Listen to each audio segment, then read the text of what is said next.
Sorry I'm late. Had a family emergency with, I don't know, I want to say Chris. Wasn't listening super close. Why don't you sit down and drink beer and tell us about it instead of being home with your family? Apparently Chris and his girlfriend broke up. Something about her wanting to see other people. So the doctor says this surgery is gonna restore my eyesight. What? Oh no! Oh no? But I thought you'd be happy, Colin Farrell. Oi, blimey! Get stuffed! I'm gonna see other birds! Good day, mate! Don't look. Don't look. I think that's Colin Farrell. And this girl was his first love. Poor Chris. He was sobbing his eyes out when I abruptly left. First loves always hit the hardest. I'll say. I still remember my first real love. Seems like yesterday. Why, just thinking back on her makes everything all shimmery and distorted. I was working for Federal Express, like Tom Hanks in Castaway. And just like Tom Hanks in Castaway, I said the words Federal Express a suspicious number of times. Excuse me, miss. Asking as a Federal Express employee, may I please get a refill of iced tea very quickly, the way Federal Express delivers parcels? There was only one thing I loved more than corporate-branded content, and that was my fiancée, Helen Hunt. Hubba hubba. Darn right, hubba hubba. You know how most guys want their girlfriends to look like a pissy bird? Well, I was living the dream. You're 17 seconds late. I am a Federal Express employee who is very obsessed with time. Well, that's my fiancé. Give me a kiss, you time-obsessed beardless man who is unable to spear a fish with a sharpened stick. Remember all that stuff for later. Oh, I can't wait to do more than kiss. Only 3 more days till the wedding. Yep. I've got just one last flight across the plane crash sea, and then I'm all yours. Little did I know. I'll never forget that fateful day. Looking back, I never should have tried to do 2 fantasy football drafts while flying a plane. I ended up with 4 defenses. Ugh!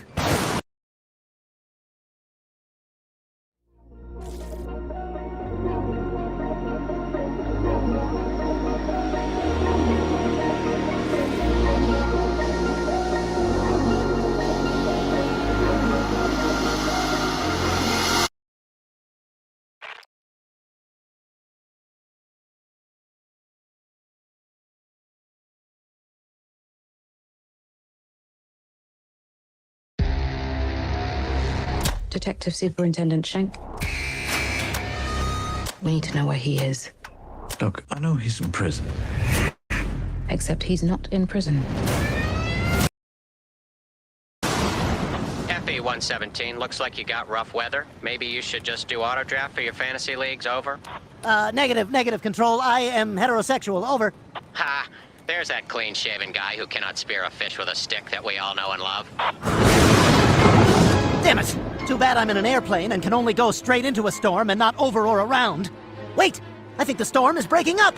I was gonna make it, but then the plane got hit by lightning. Oh! And I somehow drafted the punter Jeff Feagles in the 2nd round. Oh! And it was all over. I was all alone on an uncharted island. What could I do? Definitely not spear a fish with a hand-sharpened stick, because remember, that was a complete non-starter for me. If I wanted to make it back to my Helen, I'd need to find a way to survive. Luckily, I had a whole plane's worth of FedEx parcels I could open and use. Oh, please be food. Please be food. Oh, thank God, I'm saved. Peanut brittle. Ah! From Peter Griffin. Gotcha. Continue. But then, I opened the most important package of all. My only friend on the island. I'm gonna call you Wilson. After Rita Wilson, the most beautiful and talented woman in Hollywood. The true First Lady of American culture. I swear, I didn't say all that stuff just so Tom Hanks would let us do this movie. Character development. I had been on that island for 4 years. Man, I've been on this island for somewhere between 2 and 7 years. I'm not sure which, because I'm no longer obsessed with time. That's more character development. Anyway, all these years later, I still couldn't get Helen Hunt out of my mind. I was going nuts thinking about her. Oh, Helen. Oh, come on, get it together. Think of something else. Think of anything besides Helen Hunt. Oh, almost Helen Hunt. Enough was enough. I decided to build a raft and get back to my beloved. But what to make the raft out of? Gotta be something I can use. What floats? What floats? Definitely not these footballs for Tom Brady. Straight to the bottom.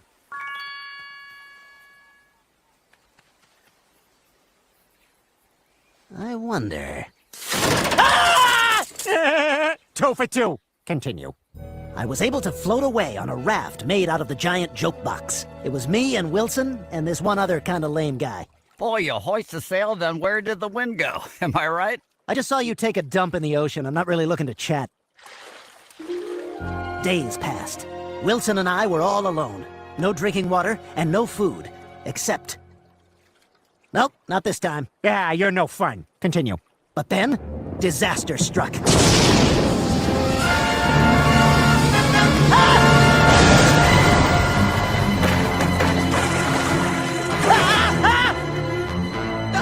No, Wilson! Eventually, I moved on and largely forgot about Wilson.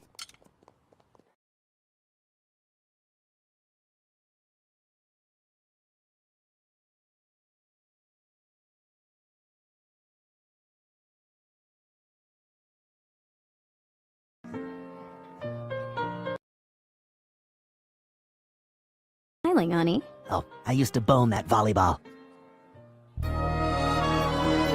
I don't remember much after that. Apparently, I was picked up by some cargo ship. But then, wouldn't you know it, the ship got taken over by Somali pirates. Look at me. Look at me. We are doing this movie now. Then that Somali pirate did a bunch of stuff, and then nothing else ever again, and eventually I got back home. After years and years away, it was finally time to see my Helen. Oh my God, you're alive! I thought about you every day, Helen. You're the reason I stayed alive all these years. I never stopped loving you. I'm sorry. I got back together with Paul Reiser. What? We did a Mad About You reboot on Spectrum Originals. Which just sounds fake. I mean, did you watch any of that? Do you even know anyone who, I literally do not know one person who saw like a single minute of that. I'm so sorry. I was devastated. Helen was my first true love, the only woman I ever wanted, and she had moved on without me. Fortunately, 5 years later, they invented portable pornography on telephones, and I've literally never thought about her since.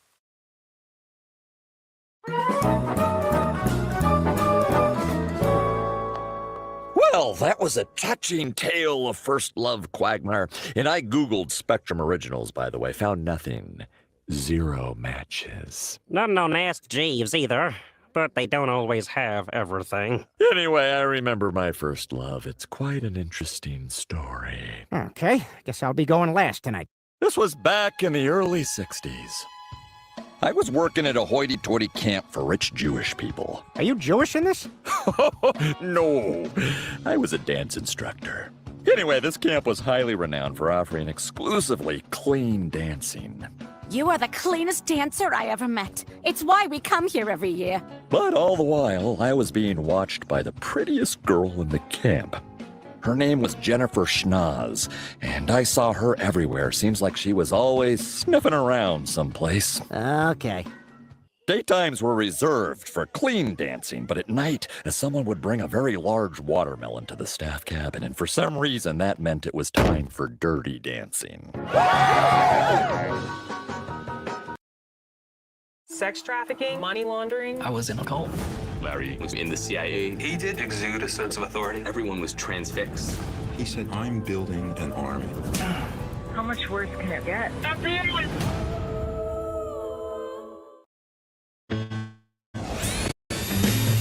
Home internet, what a pain in the... Hey, neighbor! Try T-Mobile, it sets up so fast. It's like Wi-Fi that runs on 5G. Home internet from T-Mobile? Wait till you see. Tell me more, tell me more. One cord's all that you need. Tell me more, tell me more. Don't you worry about speed. I can't believe it. It's just $50. Why pay more? Paying more sucks. T-Mobile home internet seems too good to be true. But that's what T-Mobile can do. Tell me more, tell me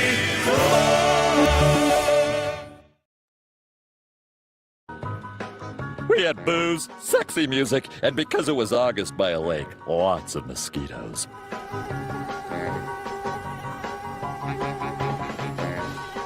My favorite partner was Dancy McGee. She was the best dancer on the staff, as you can tell from this dance party, where she's dancing neither better nor worse than anyone on the staff. But there Jennifer was again, always with her nose pressed against the glass, or anything else she was standing 3 feet away from. Might be going a bit hard with the nose stuff. Relax, she's fine. She got a new one. It was time to make my move.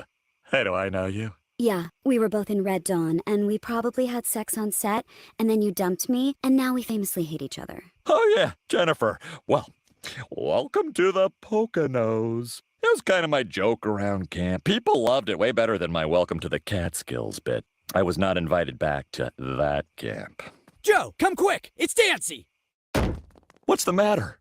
It's my jaw. It's very clicky. I think I have TMJ. TMJ? Oh no! I hear that causes mild discomfort, but doesn't otherwise interfere with lifestyle. Of course, back then it was illegal to get jaw surgery. The only places that would do it were sketchy, unsafe back alley jaw clinics. Do you want to keep the TMJ? Come on, Joe. I'm single, I'm poor, I work in a Jewish camp for tips. Ah, brutal. What's 3% of frugal, am I right? Not the year for it, Peter. But Dancy, what about the big talent show? Dancy was going to be my partner at the camp talent show, which is the most important thing in this whole story. After I get my jaw surgery, I'm gonna be in mouth recovery, Joe. I'm out. What? Then who am I supposed to dance with? Literally any one of these other women we just saw dancing? I'll do it. Ugh. I know I've never danced before, but you could teach me. All right, I'll give you a shot, but you better not be ticklish if I touch the inside of your arm during dance practice. Yeah. No, that won't be a problem. This is the I was talking about!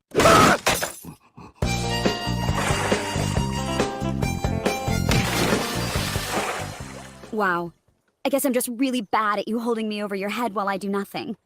Keep practicing, you'll get there. Anyway, I like how you always seem to drop me into the one warm spot in this whole cold lake. Yeah, and I like how you're at least 18 years old. Actually, I like how you're at least 18 years old.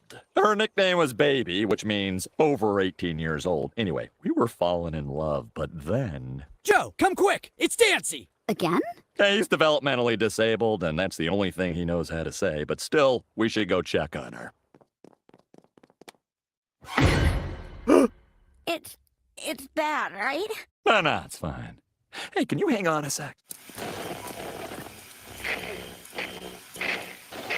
President Kennedy said he's excited to show the city of Dallas, quote, just how white a shirt can be. Joe, this is serious. My whole jaw's messed up. I don't understand. We sent you to the best cigarette-smoking surgeon we know. But listen, you're gonna be okay.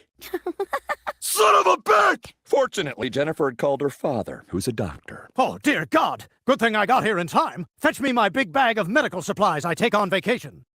Thank you for coming, Dr. Hartman. Shut up. I don't like you because you're poor. Daddy, is she gonna be okay? She's gonna make it. But I blame you for this, because it's important for the story that I blame you for this. I'm sorry? Sorry doesn't cut it. Something this terrible calls for real consequences. No dancing with my daughter at the meaningless talent show. What?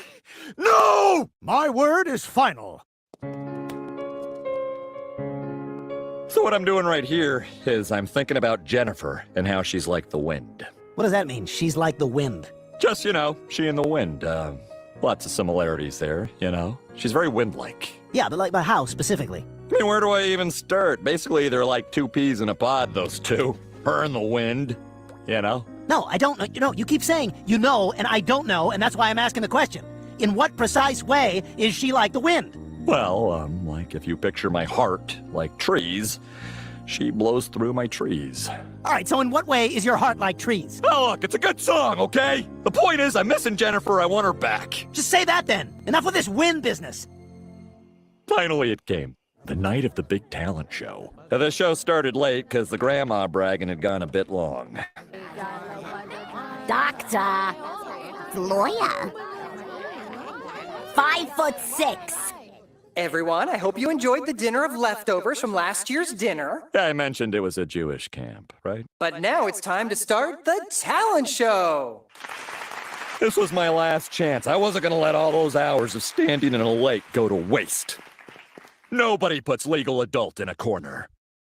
Well, unfortunately, this was the Star of David dining hall, so pretty much the whole place was corners. It was finally time for us to dance together. Happy 1963, everyone! For our big finale, we're gonna dance to a song written in 1985! Kinder Bueno Mini, a crispy, creamy movie night romance. Life gets bueno.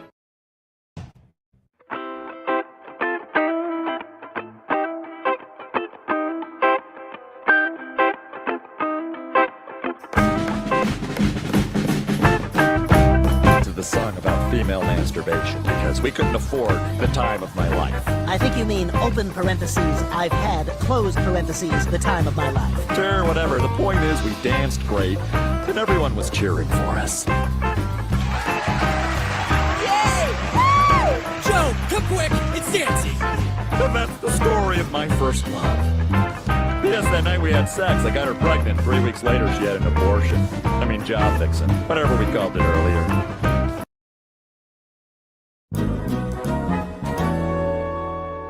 Well, Anyway, I remember my first. Oh. Think it's probably gonna be Peter, right? Sorry, Cleveland.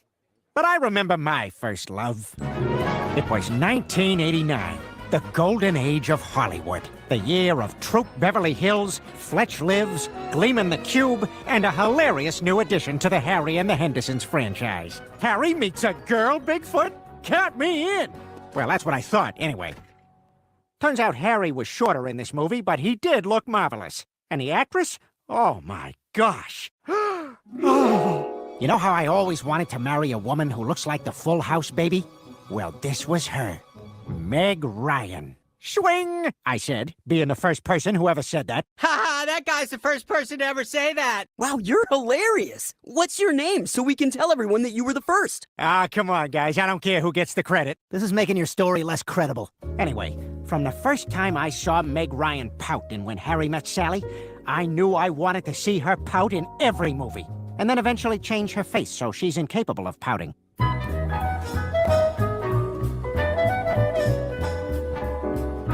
Nothing better than movie theater popcorn. Some for me, some for the cleaning guy. Some for me, some for the cleaning guy. So you must really like this movie.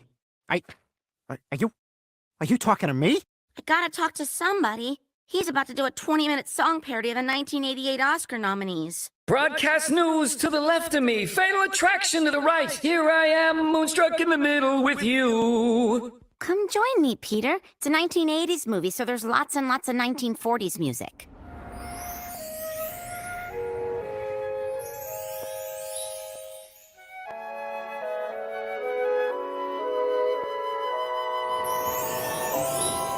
What's that guy doing? He's ruining the movie! Joe, come quick! It's Nancy! So that happened. I've never heard that. You're the first. Peter Griffin's the first. Oh, come on, Meg Ryan. It's not about that. Yeah, you gotta stop doing this, Peter.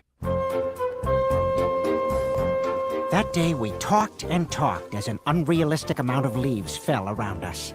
Hey, thanks for walking me around in this watered-down Woody Allen movie. You're welcome, Peter.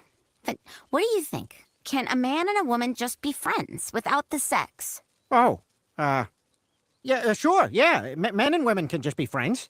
But like the fourth or fifth friend you call. What do you say, Peter? Friends? Friends with benefits? Benefits? No. I was gonna say benefiber. I've been getting wicked stopped up lately. Ew. Welcome to being friends with a guy, Meg Ryan. Me and Meg Ryan had a special connection. I even followed her into other movies, like Sleepless in Seattle, which ends on the top of the Empire State Building. Gee, Pop, I'm sorry I left my backpack just laying around at the Empire State Building, which is an actual plot point from the film. Don't worry, it's still just the 1990s, so it's okay to abandon your backpack in big city landmarks. See something? Say nothing. That's the 1990s New York way. Hey. Hey. This is our last chance to look at Brooklyn before Lena Dunham gets there. I also followed her to You've Got Mail, where I drove her little bookstore out of business before my big bookstore went out of business. Also, I DM'd her on my 8-inch thick laptop. As always, I wrote to her as friends. Just friends. It seemed like we'd be just friends forever. But But then came the movie that changed everything. The most important film of all time. In the Cut. Because naked! It's just ever since we met, you've been my best friend, and I was always afraid of damaging that because I don't want to risk this connection. Shh. Hey.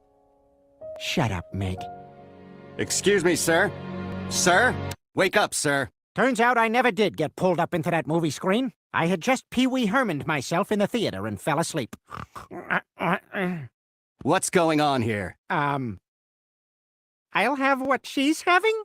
And that's when my doctor said you can't drink and do Ambien. So there you go. My first love, Meg Ryan. Or maybe Melanie Griffith. You know, now that I'm thinking about it, did you see Body Double? Good God. That's a wonderful story, Peter. I'm always happy just to listen and be here for you.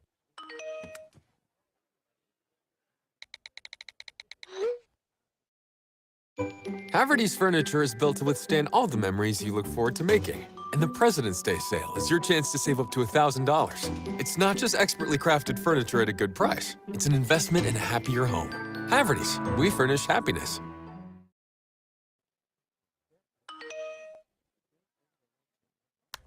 Donna says hi.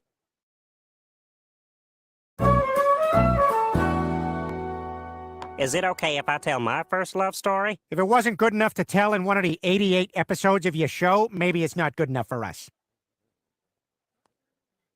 Could you guys do me a favor and laugh like I'm telling you a hilarious story? See? I get a flashback too. I don't see nothing shimmering. Thanks for driving me to the library for story time, Brian. Today we're reading The Very Hungry Caterpillar versus the Human Centipede. I heard it's like Alien versus Predator with a little bit more butt-eating. That does sound fun, but what if I took you to a different library today? What? But I like my library. I met Curious George there. Mom said he was a puppet, but she's stupid. I'm just saying, we should go to the library at Quahog University and take your education to a higher level. I guess I can try it. I mean, I do want to get ahead. I don't want to end up like Meg doing sad one-woman shows. Oh, I love trash. Anything dirty or dingy or dusty. Anything ragged or rotten or rusty. Yes, I love trash. Whose fault is this? You're wearing a garbage bag as a cape. Who do you think? Him? Shh, she's crushing it.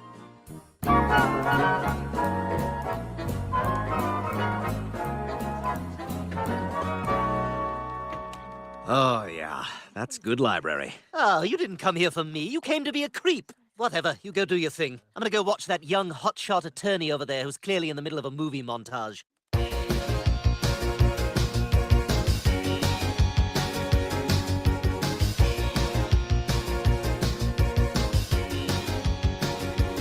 Oh, he found it! He's gonna win the case!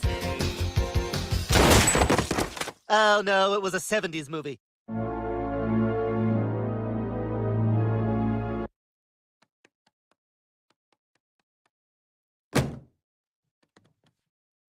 So, who you reading? George Eliot. Ah, Georgie. I'm a big fan. I think he, She said it best when she said, Bantam Press, 1851. Lumineers? What? Hmm? You just said Lumineers with no context. Did I do that? Ugh. Tumblr? Wow, I've never seen someone go 0 for 6 in 15 minutes before. Just hard rejection after hard rejection. What's going on over there? Looks like a student rally. They probably forgot to study for an exam, so they organized a protest. In the 90s, you just pull a fire alarm. Now you hold a protest. That is, when they're not looking down at their phones. Hey, what's going on? Someone wrote weird on the transgender bathroom and the school president didn't overreact, so we want him fired. Seems reasonable. Exactly! Oh, I see news cameras. I'm gonna yell, Viva la stool, like a young white drunkard. And last week, a professor told his class to have a nice day, which is microaggression, because in our systemic rape culture, no day is a nice day. So we want him fired, too. Hey, if you don't want to get fired, don't become a teacher, right? Totally, you should tweet that. Hashtag fire everyone. Viva la stool! Huh, I guess I could fire up my account again. All right, open app. Got a bunch of those, no biggie. Type in tweet, blast off in 3, 2, 1, and tweeted. I am back in the game. See? Up, you're gone. And the crowd is gone. And the animators are gone.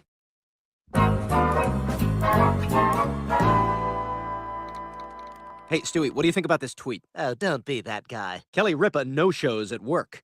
Who does she think she is? A Republican senator? Hashtag GOPU. 3 references in 1 tweet. I'm sweating. I'll just add it to my notes for later.